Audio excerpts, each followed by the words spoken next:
The story of humanity, as we are told it, is a grand and linear march of progress.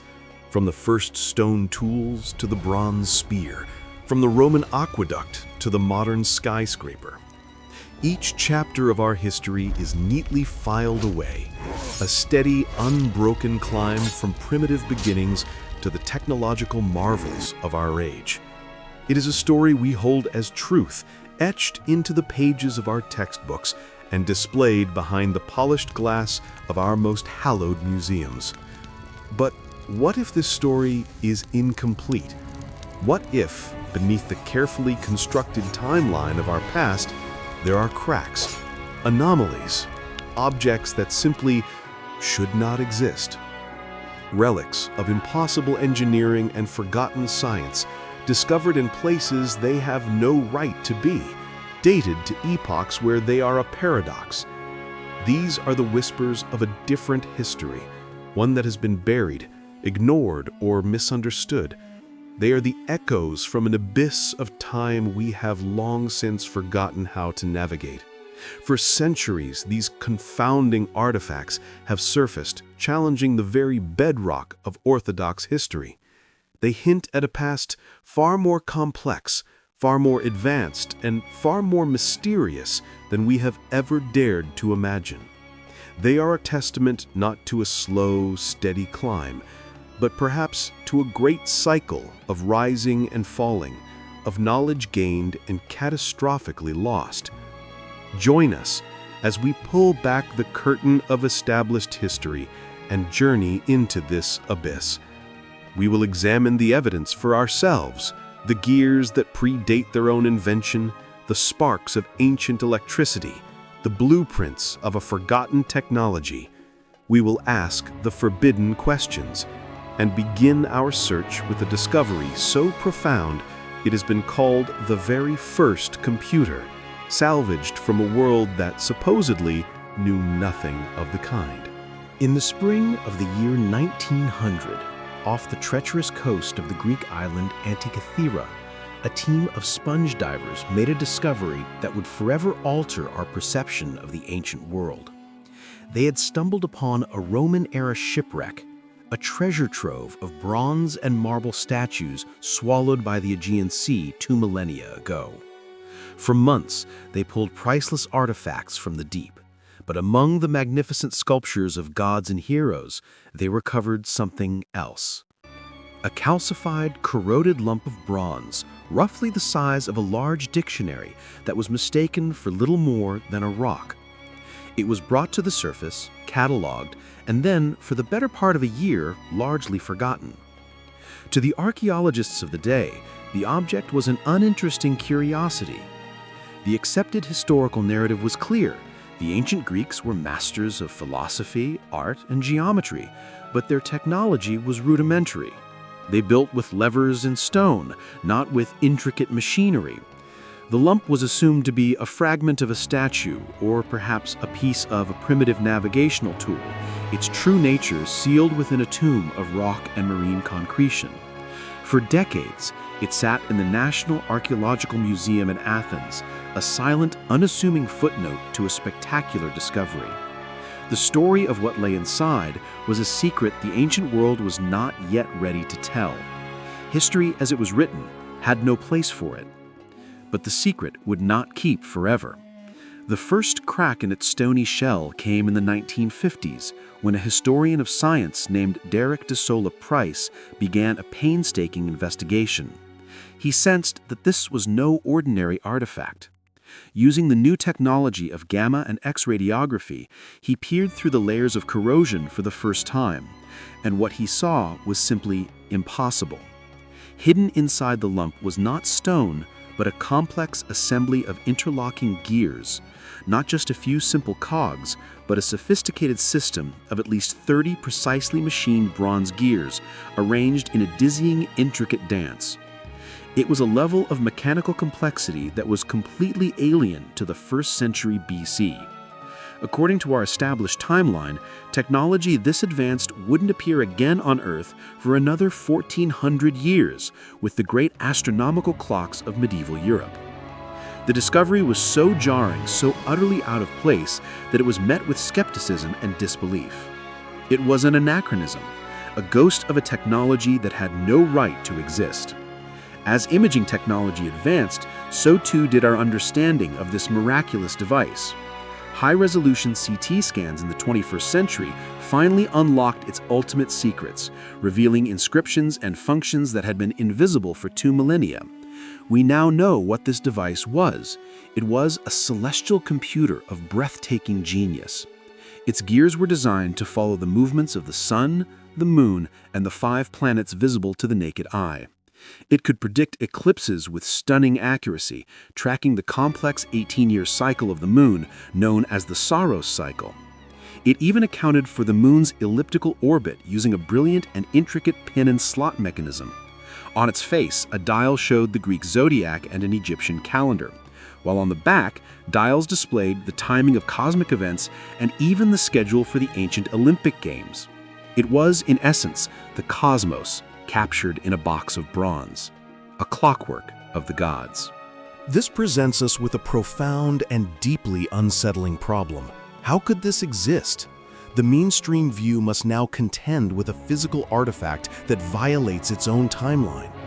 One theory suggests it was the singular creation of a lost supergenius, perhaps the great Archimedes himself, who was known to have constructed such orreries. In this view, the mechanism was a pinnacle achievement, a lone candle of brilliance that was extinguished when its creator died, its secrets lost to the ages. It's a compelling idea, but it may not be the whole truth. The sheer sophistication of the device suggests something more. Features like its differential gear, a component essential for modern engines and clocks, thought to be invented in the 16th century, imply that this was not a prototype. It was the product of a mature and established tradition of mechanical engineering. It suggests that for generations, brilliant minds in the Hellenistic world were building machines like this, refining their techniques, and passing down a body of scientific and mechanical knowledge that has been almost completely erased from history. We are not looking at the first of its kind. We are looking at the last known survivor. It forces us to wonder, what else did they build? If this is what was on a simple merchant vessel, what marvels of technology lay within the great library of Alexandria before it was burned to the ground? The Antikythera Mechanism isn't just an object, it's a phantom. It proves that there is a vast, missing chapter in the story of human innovation. It reveals a forgotten mastery over the physical, mechanical world, a clockwork of the cosmos meticulously crafted by human hands. But what if this was not the only form of lost power the ancients commanded? What if in another corner of the ancient world, they were not just tracking the heavens, but attempting to harness a power far more elemental, a power hidden within the very fabric of nature itself? Our journey now takes us from the depths of the Aegean Sea to the sun-scorched earth of Mesopotamia, the cradle of civilization. It was here, in 1936, just outside modern Baghdad, that the German archaeologist Wilhelm Koenig was excavating the ruins of a Parthian settlement, a village that stood 2,000 years ago.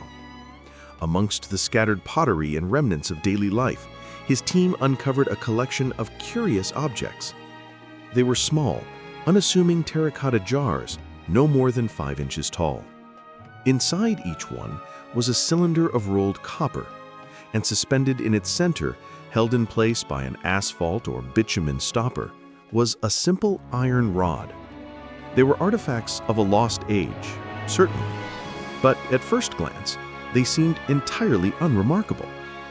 For years, the official explanation for these strange little jars was both simple and logical.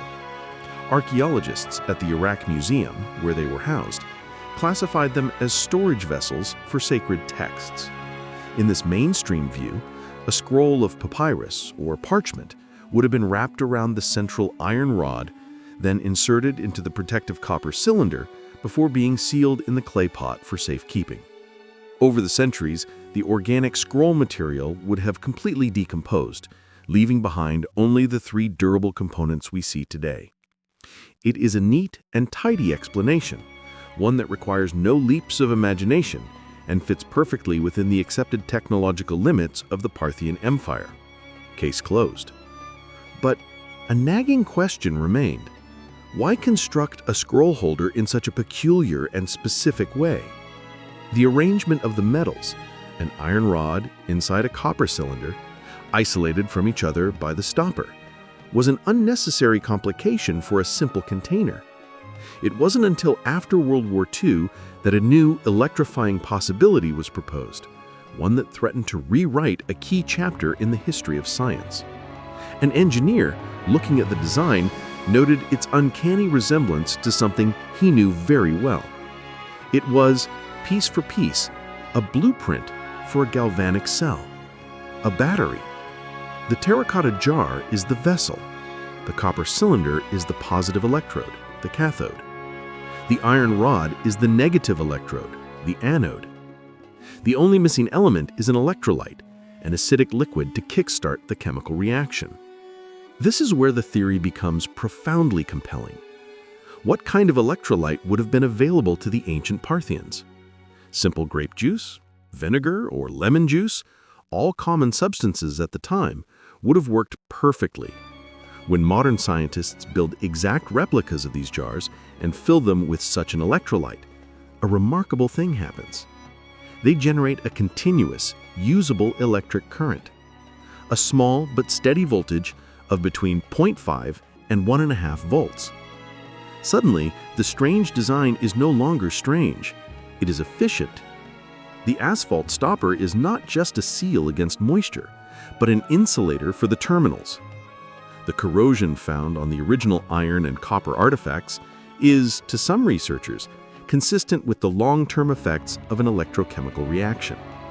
We are faced with an unavoidable conclusion. Whether by design or by an extraordinary coincidence, our ancestors in ancient Babylon created a functional battery 2,000 years before Alessandro Volta is credited with its invention. If we accept this startling possibility, the next question becomes even more mysterious. For what purpose? What would an ancient civilization do with low-voltage electricity? The leading theory is as brilliant as it is elegant: electroplating. By connecting several of these batteries in series, one could generate enough current to perform rudimentary gilding, depositing a microscopically thin layer of gold or silver onto a cheaper base metal like copper. This technique could explain the exquisite and durable plating found on many ancient artifacts, a feat difficult to achieve with simple mercury gilding. To the uninitiated, it would have been a form of alchemy, turning copper into gold with a secret divine power. Other theories suggest a more ritualistic purpose. Imagine a temple priest secretly wiring a metal statue to one of these batteries. A worshipper, touching the idol in reverence, would feel a strange tingle, a mysterious shock, the undeniable touch of a god. The power to create this sensation would have been an incredible tool of influence and control. More speculative theories even propose their use in early forms of medicine, perhaps as a primitive form of electroacupuncture to soothe pain. The Baghdad Battery, as it has come to be called, represents a different kind of lost knowledge than the Antikythera Mechanism. While the Greek device shows a forgotten mastery of mechanical physics and astronomy, this humble pot suggests a lost understanding of electrochemistry. It is a quiet but powerful piece of evidence that our ancestors were not just thinkers, but tinkerers and experimental scientists.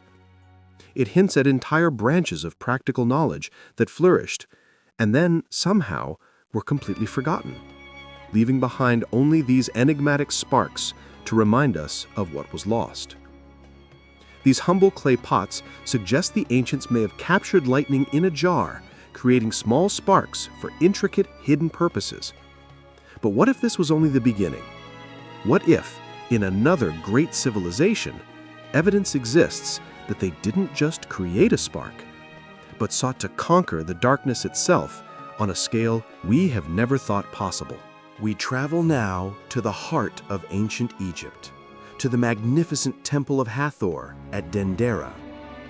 For centuries, This sprawling complex has stood as a monument to the cosmic beliefs of the pharaohs, its grand halls and towering columns covered in a library of stone, a tapestry of gods, goddesses, and mythological scenes.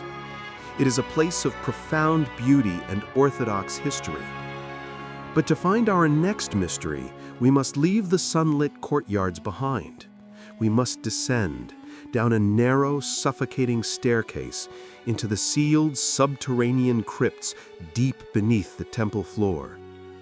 It is here, in the absolute darkness, on a wall hidden from the world for millennia, that we find a carving so strange, so out of place, it has sparked one of the most polarizing debates in modern Egyptology. The scene is unambiguous, yet its meaning is fiercely contested. We see large, elongated, bulb-like objects. Inside each one, a serpent with a wavy body stretches from a lotus flower at the base to the far end. This entire bulb assembly is being held aloft by a figure kneeling on a distinctive pillar.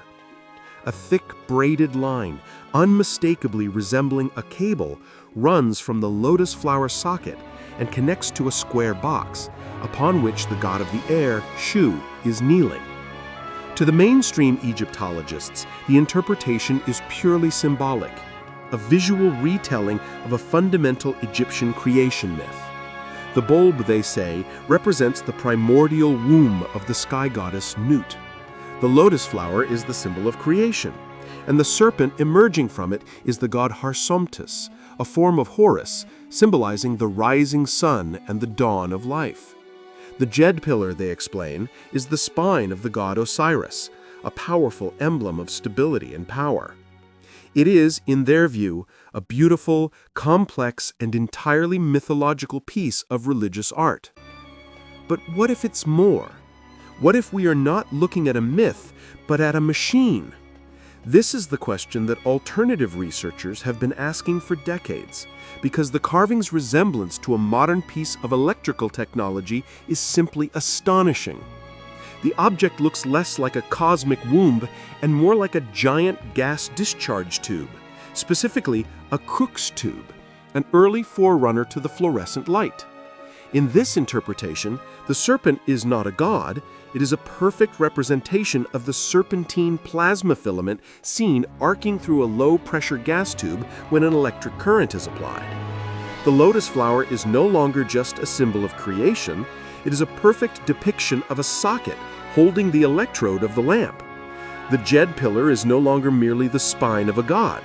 Its stacked ribbed design is functionally identical to a modern high-voltage electrical insulator, necessary to isolate the high-voltage device from its user. And the cable connecting it all to a box is a power cord, leading to a generator. The greatest challenge to the mainstream view is not the carving itself, but a profound and persistent mystery found in every sealed tomb and chamber across Egypt: the complete and total absence of soot. The hieroglyphs and paintings that cover these subterranean walls are intricate, colorful, and perfectly preserved. They would have required thousands of hours in absolute pitch-black darkness. The conventional tools available were torches and tallow-burning oil lamps.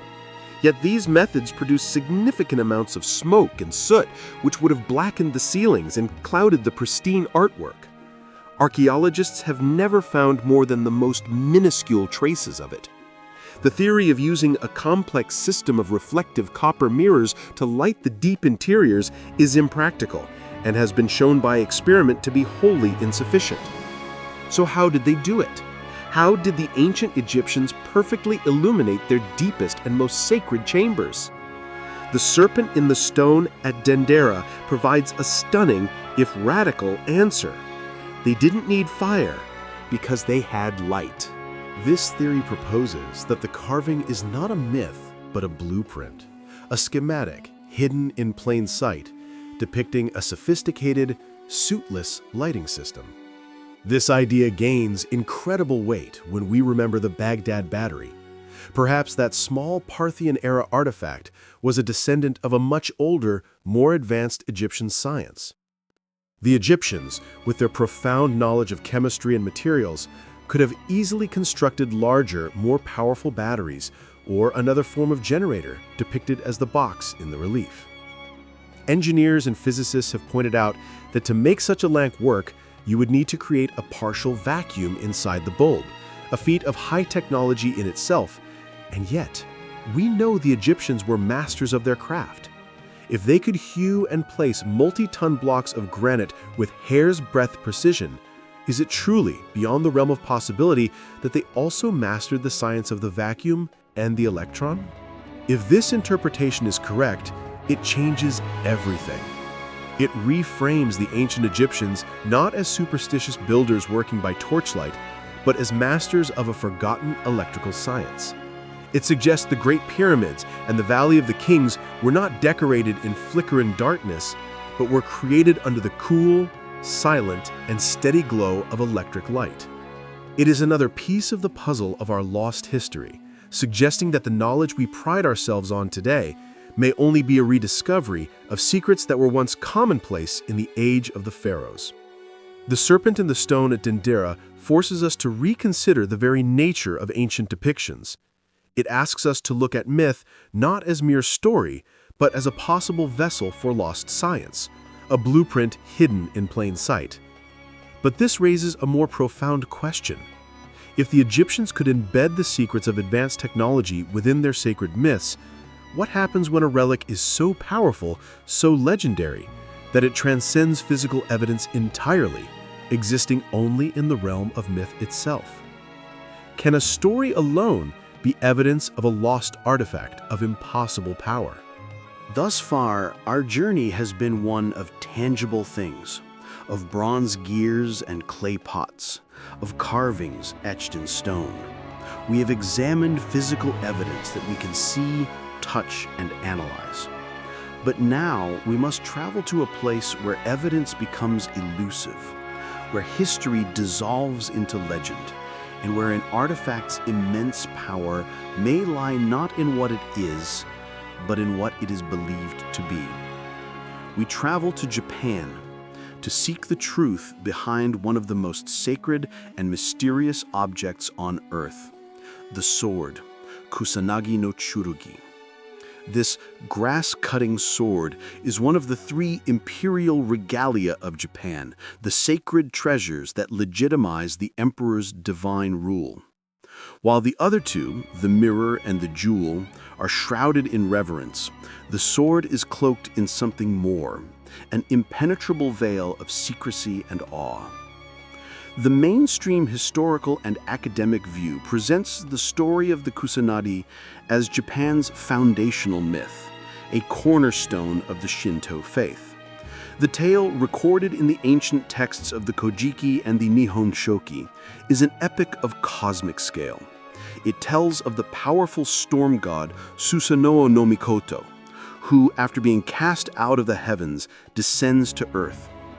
There, he encounters a terrifying 8-headed and 8-tailed serpent, the Yamata no Orochi, which has been terrorizing a family by devouring their daughters.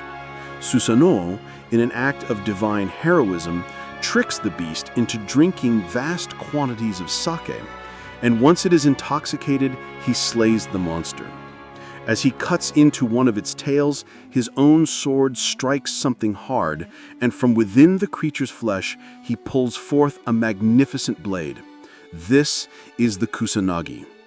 He presents this divine sword to his sister, the sun goddess Amaterasu, as a reconciliation gift.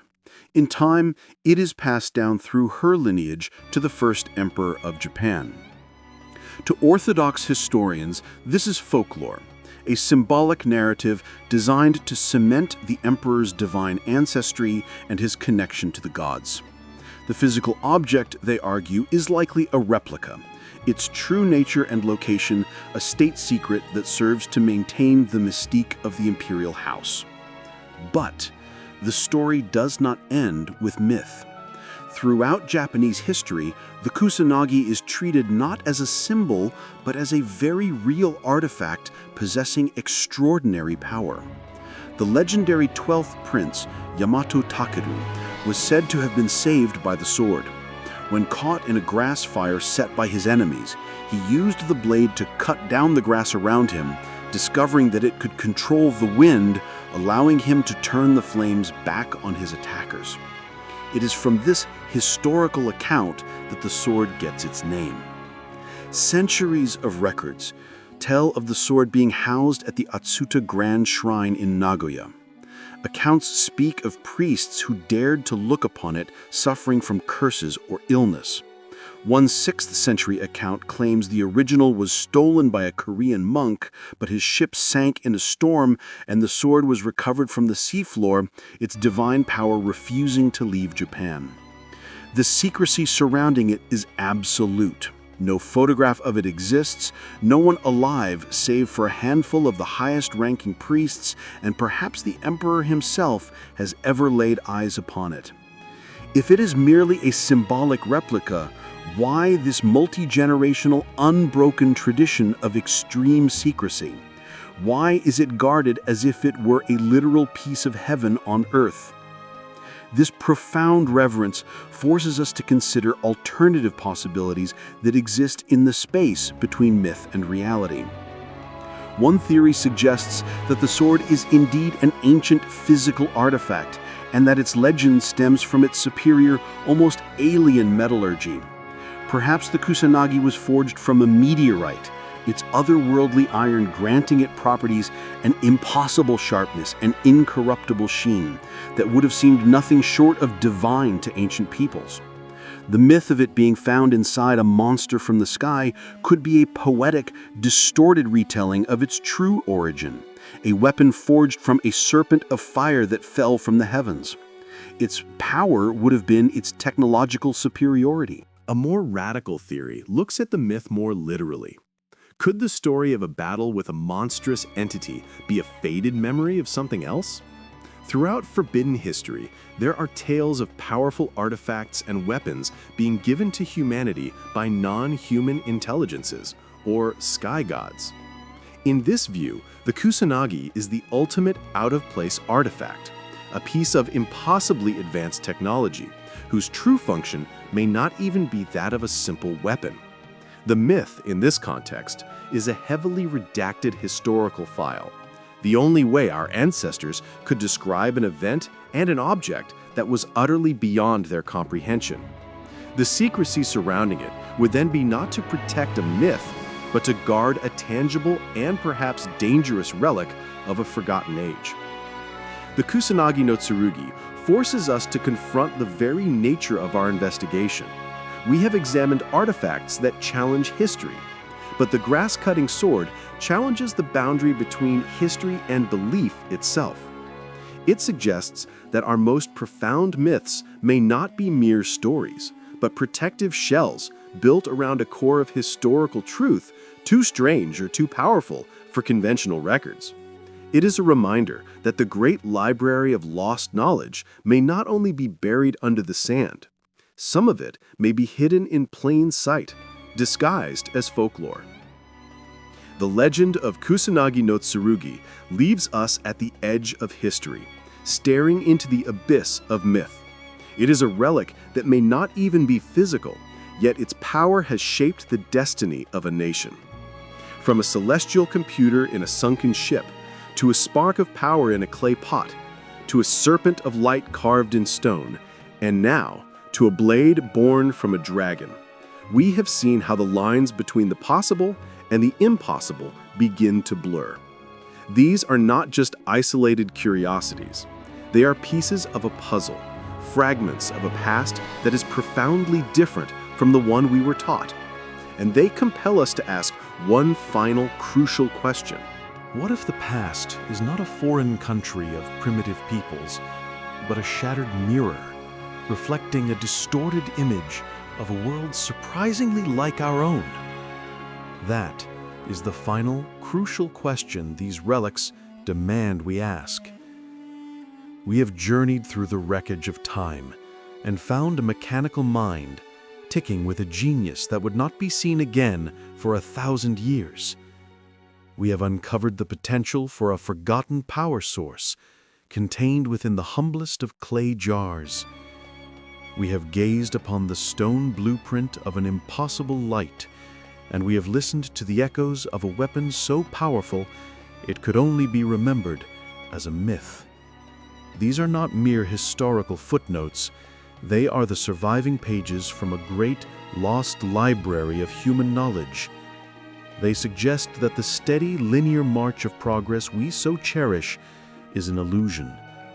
Instead, the story of humanity may be a cyclical one, a great wheel of ages, with civilizations rising to incredible heights of technological and scientific prowess, only to fall back into darkness, leaving behind just a handful of enigmatic clues to their former glory. We see ourselves as the pinnacle of creation, standing on the summit of history.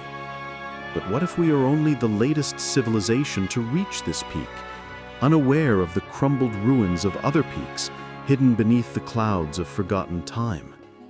Consider for a moment our own world, a civilization of digital information, of global supply chains, of knowledge stored not on stone, but in the ethereal cloud. How fragile is it all? In the event of a global cataclysm, how much of our story would survive? Future archaeologists might unearth a smartphone, and, with no context for the electricity that powered it or the networks it connected to, declare it a strange religious idol. Our digital libraries would vanish without a trace, our greatest scientific achievements becoming whispers, then myths. The vast majority of our existence would simply cease to be.